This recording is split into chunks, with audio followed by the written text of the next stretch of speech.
शुक्र है अल्लाह का, मरियम आंटी ने आखिरी लम्हे पैसे ढूंढ लिए। अगर उन्हें जेल में डाल दिया जाता तो हम वाकई मुश्किल में पड़ जाते। हाँ बिल्कुल ठीक कहा तुमने, सच में बड़ी मुश्किल में पड़ जाते।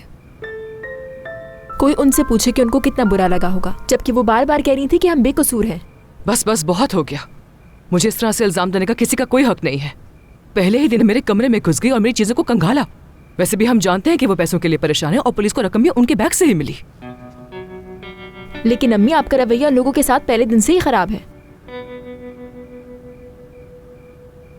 अगर वो तुम्हारी शिकायत कर दें तो? अगर मैं उनकी जगह होती तो जरूर शिकायत दर्ज कराती। सादिया, मेरे ख्याल में अगर तुम जाकर उनसे सॉरी कर लो तो वो तुम्हारी शिकायत दर्ज नहीं करवाएंगी। हरगिज़ नहीं। मैं अब भी समझती हूँ कि मैं दुरुस्त हूँ। मैं उनसे कभी माफी नहीं मांगूंगी। सादिया, तुमने और जानान ने उन लोगों के साथ बहुत बदतमीजी की है। अगर वो कल सुबह पुलिस स्टेशन जाकर तुम्हारे खिलाफ शिकायत दर्ज करवा दे तो कोई ताज्जुब की बात नहीं होगी।